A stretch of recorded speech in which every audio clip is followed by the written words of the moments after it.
दोस्तों, युद्ध जो एक ऐसा शब्द है, ये जब भी आता है तो हमें एक आत्ममुग्धता और आत्मगौरव का अनुभव होता है। पर वास्तव में युद्ध बहुत ही खतरनाक होते हैं, बहुत भीषण होते हैं, बहुत विभत्स होते हैं।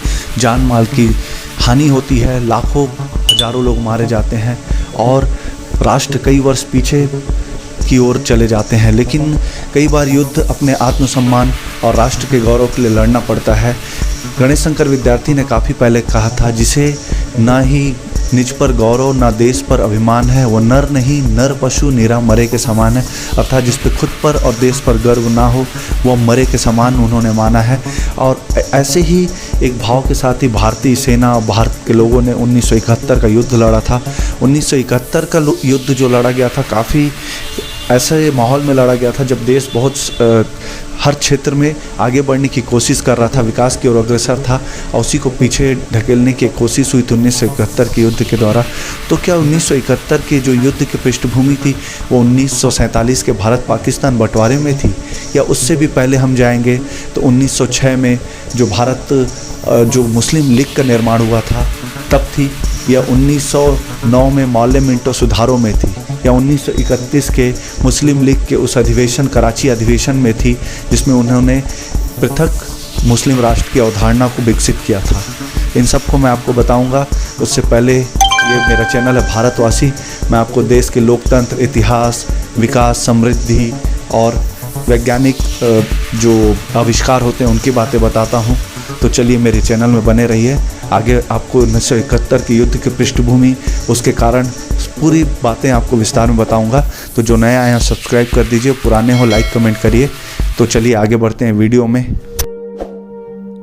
वर्ष 1971 में हुए भारत पाकिस्तान युद्ध का तात्कालिक कारण भले ही जनरल टिक्का खां द्वारा किया गया भीषण नरसंहार हो, लेकिन इसका वास्तविक कारण जो था वो अंग्रेजों की उस फूट डालो और शासन करो की नीति के तहत हुआ था, जो 1906 में उन्होंने मुस्लिम लीग के निर्माण से प्रारंभ की थी। इसी को आगे बढ़ाते 1909 में पृथक मौलवी मिंटो सुधार आए, जिसमें कि सांप्रदायिक निर्वाचन को अंग्रेज सरकार द्वारा स्वीकार किया गया, और 1916 में कांग्रेस ने भी इसमें सहमति दे दी जब उन्होंने मुस्लिम लीग को लखनऊ अधिवेशन में शामिल किया, और उसके तहत उन्होंने पृथक सांप्रदायिक निर्वाचन को स्वीकार किया। 1925 के बाद मोहम्मद अली जिन्ना, जो कि उपेक्षित थे मुस्लिम लीग में, उन्होंने सांप्रदायिक निर्वाचन से एक कदम आगे बढ़ते हुए मुस्लिम राष्ट्र के समर्थक तत्वों को प्रश्रय दिया। मुस्लिम लीग का प्रमुख सिद्धांत मुस्लिम राष्ट्र निर्माण बनाया। इसके तहत चौधरी रहमत खां के उस नक्शे को भी स्वीकार किया गया जिसमें उन्होंने पहली बार पाकिस्तान नाम के एक राष्ट्र को दर्शाया था। सर सैयद अहमद खां, अल्लामा इकबाल जैसे लोगों ने जिस बीज को बोया था, उसी बीज को मोहम्मद अली जिन्ना ने सींच के एक बड़ा वृक्ष बना दिया था, सांप्रदायिकता का बीज। और यह इतना आगे बढ़ा कि इसने एक नए राष्ट्र का निर्माण कराया जो पूरी तरह सांप्रदायिक मूल्यों पर निर्मित हुआ था, मुस्लिम मूल्यों पर निर्मित हुआ था। उसका नाम था पाकिस्तान। 1947 में दो राष्ट्र बने, भारत और पाकिस्तान, और उस बीच जो बंटवारे में जो भीषण नरसंहार हुआ वही बाद में कारण बना भारत पाकिस्तान संबंधों में वैमनस्यता का, जो आज तक कायम है। और हमने इसमें 4 युद्ध किए हैं। इसी में से एक युद्ध है 1971 का युद्ध, जो कि काफ़ी भीषण था, और भारत ने इसमें एक ऐसी विजय गाथा लिखी जो आज तक किसी राष्ट्र ने नहीं लिखी है।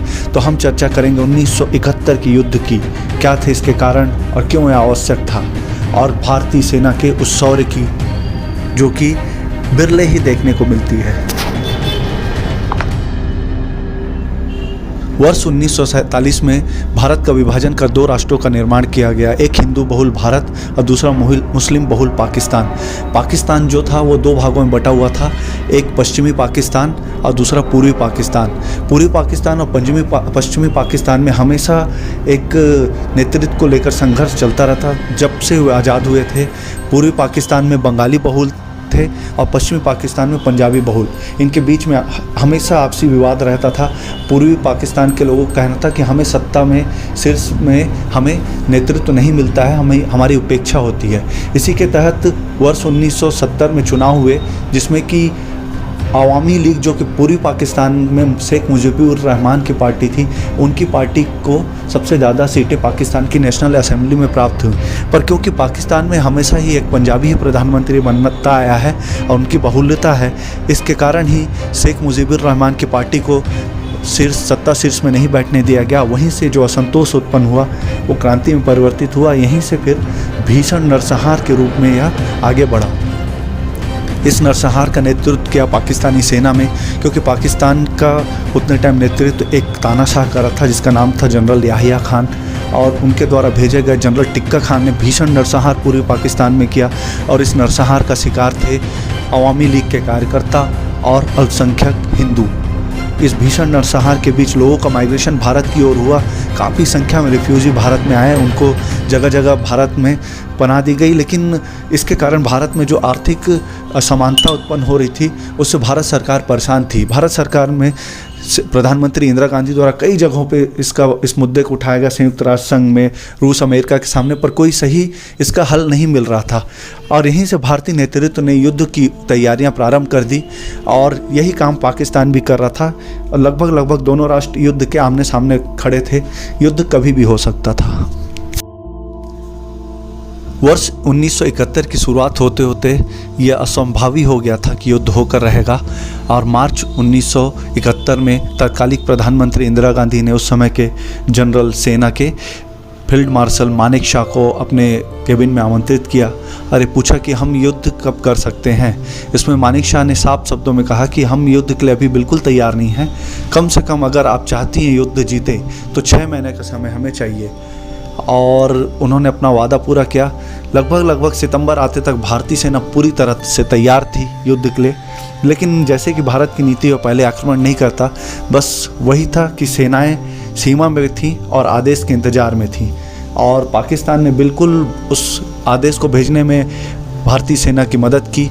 और 3 दिसंबर 1971 को पाकिस्तानी सेना ने भारतीय हवाई क्षेत्रों का उल्लंघन करके भारत पर आक्रमण कर दिया।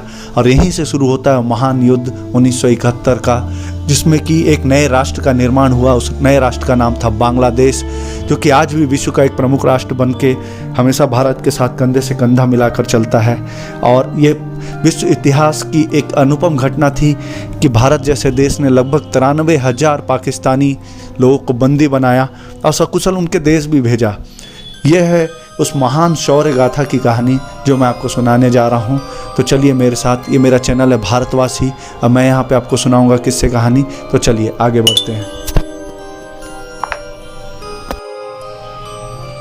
दोस्तों, पाकिस्तान पे बढ़ते दबाव के बीच 3 दिसंबर 1971 को पाकिस्तानी वायुसेना द्वारा भारतीय वायु क्षेत्र का उल्लंघन करके भारत के 11 वायुसेना स्टेशनों में भीषण बमबारी की गई अपने विमानों के द्वारा, जिसका जवाब में तत्कालीन प्रधानमंत्री इंदिरा गांधी ने राष्ट्र के नाम संबोधन किया और भारतीय सेना को अलर्ट कर दिया।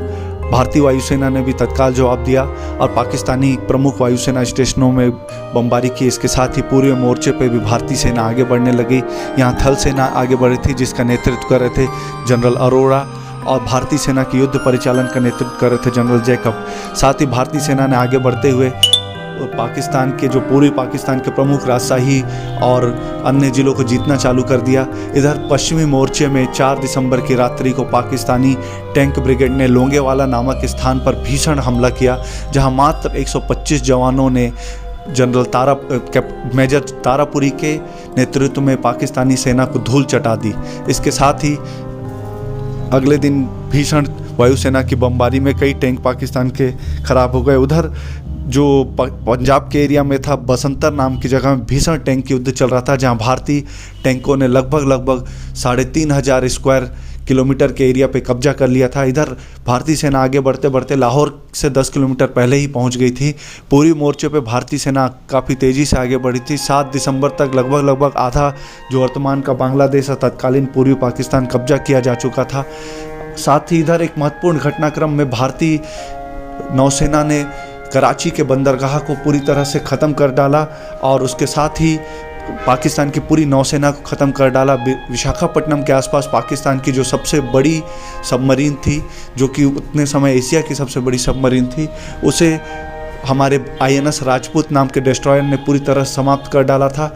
नौसेना ने भी भीषण युद्ध छेड़ रखा था, पाकिस्तान की पूरी सप्लाई लाइन काट दी थी जो पूरी पाकिस्तान जा सके। इन्हीं सब घटनाक्रमों के बीच में अमेरिका ने अपना ब्रिटेन के साथ 7वां बेड़ा बंगाल की खाड़ी में भेज दिया, जो कि भारत को डराने के लिए था। इसके जवाब में भारत के अनन्य मित्र सोवियत रूस ने अपना पनडुब्बियों का बेड़ा भेज दिया था। अब विश्व को लगने लगा था कि भारत पाकिस्तान युद्ध कहीं विश्व युद्ध में ना बदल जाए। दोनों तरफ की सेनाएं आमने सामने खड़ी थी और इसके साथ ही विश्व के शांति प्रिय देश सामने आने लग गए, जो शांति शांति चिल्लाने लग गए थे। लेकिन भारतीय सेना ने संकल्प लिया था कि जब तक बांग्लादेश को आज़ाद नहीं कराएंगे तब तक पीछे नहीं हटेंगे। और इसीलिए भारत के जो ऑपरेशनल जो थे सेना के प्रमुख थे जैकब, उन्होंने यह योजना बनाई कि बांग्लादेश के आसपास हजारों की संख्या में पैराट्रूपर्स उतारे गए, जिसे देख के पाकिस्तानी सेना एकदम सदमे में आ गई और भारतीय पैराट्रूपर्स ने बहुत तेज़ी से आगे बढ़ते हुए कई पुलों को नष्ट करते हुए भारतीय सेनाओं के लिए रास्ता बनाया। इसके साथ ही 16 दिसंबर 1971 को ढाका का पतन हो गया। अब भारतीय सेना ने ढाका पे कब्जा कर लिया। पाकिस्तानी सेना के 93,000 जवानों ने जनरल नियाजी के नेतृत्व में आत्मसमर्पण जनरल अरोरा के सामने किया, जिसकी ऐतिहासिक तस्वीरें हम हमेशा देखते हैं। हम जब कभी बांग्लादेश युद्ध की तस्वीर देखते हैं तो इसी पेपर को साइन करते हुए देखते हैं। और इसके साथ ही पूर्वी पाकिस्तान का पतन हो गया और एक नए राष्ट्र बांग्लादेश का 17 दिसंबर को उदय हुआ। बांग्लादेश का उदय पूरी तरह से भारतीय सेना ने कराया था, भारत की लीडरशिप ने कराया था। और ये विश्व में एक अनोखी घटना थी कि एक राष्ट्र ने एक नए राष्ट्र को युद्ध जीतकर पूरी तरह से आज़ाद कराया, और यही था बांग्लादेश। 17 दिसंबर 1971 को सीमाओं में पूरी तरह युद्ध विराम कर दिया गया। जो सेनाएं जहां थी यथास्थिति वहीं पर रहीं। और उसके बाद 1972 की जनवरी माह में प्रसिद्ध शिमला समझौता हुआ, जिसमें भारतीय प्रधानमंत्री इंदिरा गांधी और पाकिस्तानी प्रधानमंत्री भुट्टो के द्वारा हस्ताक्षर किया गया। ऐसा कहा जाता है कि भारतीय सेना ने जो ज़मीन युद्ध में जीती थी, भारतीय राजनेताओं ने वह ज़मीन टेबल में गंवा दी। और इसके बाद काफ़ी हिस्सा जो था पाकिस्तान को वापस देना पड़ा। पर जो बांग्लादेश रूपी एक नए राष्ट्र का उदय हुआ था वो ऐतिहासिक था। विश्व इतिहास में पहली बार था कि किसी एक देश की सेना ने दूसरे देश को आज़ाद कराया और उसकी ज़मीन पर कब्जा भी नहीं किया। और इसके साथ ही बांग्लादेश भी प्रतिवर्ष अपने स्वतंत्रता दिवस में भारतीय सेना के उन शूरवीरों को याद करता है जिन्होंने अपने प्राणों को न्यौछावर कर दिया, अपने सर्वोच्च को न्यौछावर कर दिया बांग्लादेश को आज़ाद कराने में। वर्ष 1971 का युद्ध ना होकर वो गौरव गाथा है, वो शौर्य गाथा है जो भारतीय सेना का जब नाम लिया जाएगा तो ये सामने आएगी। दोस्तों, आज भी भारत पाकिस्तान के बीच सीमाओं में भयंकर तनाव है और हमने एक बार सर्जिकल स्ट्राइक और एक बार एयर स्ट्राइक कर दी है। कभी भी भारतीय सेनाएं पाक के आधिपत्य वाले कश्मीर में घुस सकती हैं, पुनः कश्मीर को भारत में मिला सकती हैं। उसके लिए सेनाएं तैयार हैं। वर्तमान लीडरशिप भी बहुत मजबूत है जो कि करने में सक्षम है। ये वही लीडरशिप है जो 1971 में रही होगी। दोस्तों, 1971 का जो युद्ध है भारतीय सेनाओं के मस्तक पे एक मुकुट के समान है और हमेशा उनके साथ याद किया जाएगा।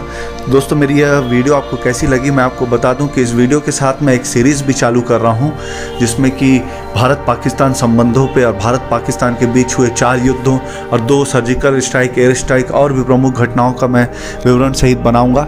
तो बने रहिए मेरे चैनल पर। यह वीडियो आपको कैसी लगी लाइक कमेंट करके बताइएगा। शेयर कर देते तो बहुत अच्छी बात है। जो नया आया सब्सक्राइब कर देना।